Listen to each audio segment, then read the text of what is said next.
5 days ago, there was a graduate or a person by the name of Zahra who gave an inspiring speech about the plight of the Malays in Malaysia. So that's the person. So the speech is not only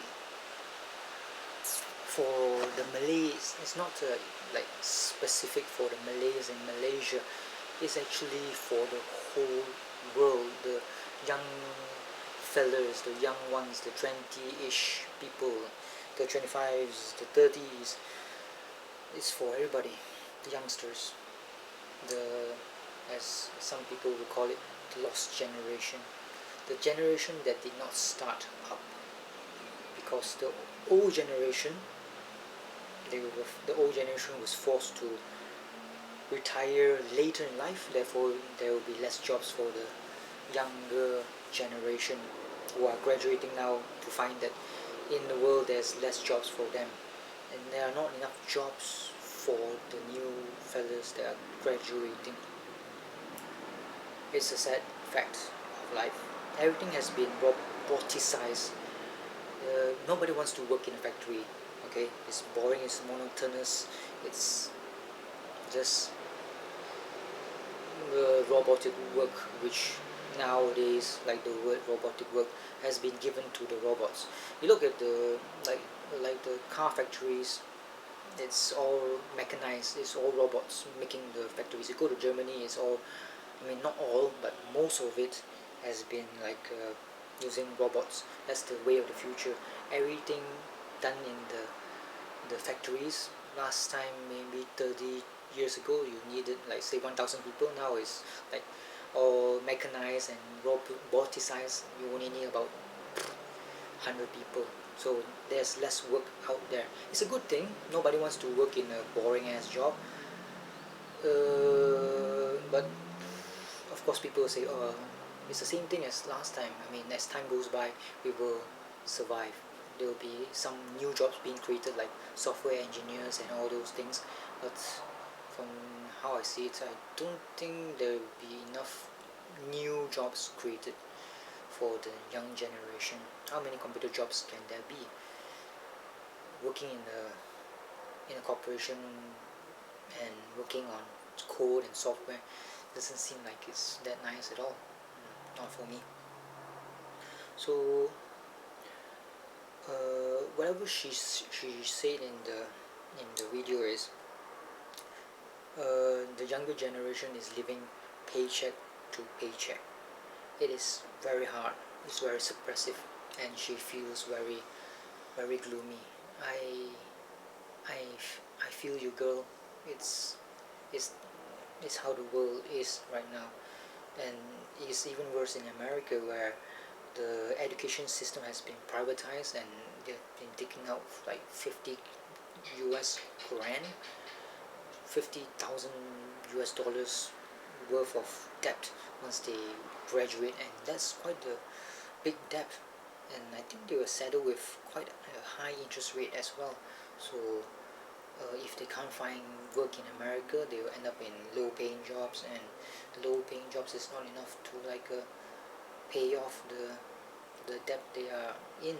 And if the interest rate is very high, they will be like they're servicing the debt for the rest of their lives, especially when they don't get a good job that pays well. In America, you can see that they are like making a lot of jobs, like every month 100,000 jobs or 1 million jobs are being made. But what kind of jobs are they? Are they like MACD type of jobs, jobs that is just made for the sake of making it, just to like give the economy something to rejoice? Oh, I'm making this job here to wash the toilets. It's valueless job. I mean, not to say the janitor is not important, it's important, but we do not need 1 million janitorial jobs, do we? No. So everybody in this generation that's graduating has a very bad start compared to the ones of the older generation, where they are in the pension stage, where they can retire on their golden nest egg and enjoy life. this generation is terrible. If you look at real estate, everybody wants to buy a house. Okay, everybody wants to own a house and fill it with memories and whatnot. But it's impossible for this generation because it's just too expensive. Just imagine it. 30 years. You need 30 years to finance a house, to finally own a house. In today's economy, if you are staying in a particular job or stay employed for 30 years, it seems like a daunting task as well. So if in a fair society, okay, there's no fair society, I'm just saying that in a utopia, in a world that is fair, a world that is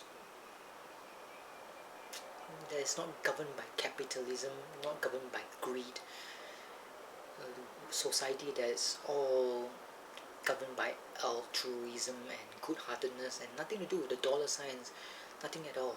It's not by greed, not by money. Everybody is looking after everybody else. A great society where capitalism is not the end-all be-all or the yardstick which we measure ourselves to our neighbors or to our friends. In that type of world, in this perfect world, there will be no anxiety, there will be no sleepless nights, whether you have a job or not tomorrow, whether you get fired or not, whether you have enough money to pay for your kids' future expenses or education. In this perfect society, I imagine you work for 1 year and that 1 year's savings can buy you a humble abode, a place to stay, a apartment or a shoebox in the sky. 1 year. That's my perfect world. Not 30 years, but only 1 year. That's my perfect world. And if you want to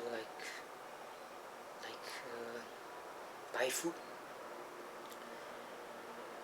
a lot of people have been saying about the universal basic income, where every citizen of the world gets a specific amount of money, enough for rent and enough for food, and it's up to the person whether he wants to get more money to buy more products. So he will go into the labor market and work. But this universal basic income is for everybody, whether you're working or not. It's there. It's a social safety net. Not everybody is born to work. Some people don't want to work. That's why sometimes they end up being homeless. Homeless people are sometimes circumstances has put them in the homeless stage where they can't get out. There's a lot of shenanigans going on. You want to qualify for state benefits in Britain and in America or whatever, they have to have a fixed address, but they're homeless, so it's a vicious cycle. So in a perfect society, there will be a universal basic income. Everybody gets a set amount of money, just enough for food, and there will be less suffering. Isn't that a good society? And of course, the three basic needs to be satisfied for good human civilization. We need clothes. That's easy. And don't follow fashion, don't waste your money on fashion. But the fashion industry is a billion-dollar industry, so we're fucked. Everybody will be mesmerized by advertisement, and they need to go and follow the fashion, summer fashion, spring fashion, winter fashion, autumn fashion, whatever fashion. That's normally girls' thing. So it's not me. I just wear until there's holes in my clothes. Then we need to have habitat, a house or a cave. There are not many caves around, so we're stuck with house. House cannot be expensive, right? So it cannot be expensive. Then we have to have food. Food cannot be expensive as well. And also medicine. Medicine also needs to be cheap. So capitalism has gone and fucked everything. Everything has been fucked. Everything revolves around money. Same as if you want to like buy a house, 30 years minimum just to buy a house. Takes some time to actually get the 10% guarantor, or the first time you have to pay a lump sum, 10%. Takes some time to buy that as well. And it's all because of capitalism.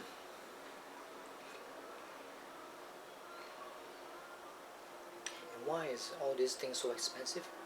It's because of the market, the fluctuation. Everybody thinks, oh, I have so much money, I want to like invest in something. So they invest in a apartment. They know that the apartment will still go up in price every year, so they leave it empty. So everybody thinks that there will be, there isn't enough apartments, so it keeps on getting more and more expensive. But there are so many apartments empty because it's just a form of investment. So this is the fault of the people who have the money. They're driving up the prices, and the ones who don't have the money and just want to buy something cheap, they don't have a chance to do so. So this is capitalism, investment as well. It's sad. It's the will of the market. Makes you wish that wish that Britain did not make paper money. We wish that all these rich people, they keep on making money, and it's like a high score in a game. They need to get the most money. That's the thing that can is the score, so that they can what's that word? Can see who has the most. Yeah. Between your neighbor and your competitors, who is winning the race, the money, how much money do they have. It's making everything senseless. We are in an age where you're born to work, or you work to live, or you live to work. Now it's like the era of I live to work. I think that's about right. Yeah, all of us, when we were born, talking about that is just very, very pessimistic. The speech by her, go and watch it, is quite mesmerizing. It tells the plight of the young people, and I explaining to you what's happening makes me feel very sad. Better not talk about it anymore. Don't want to be a Debbie Downer.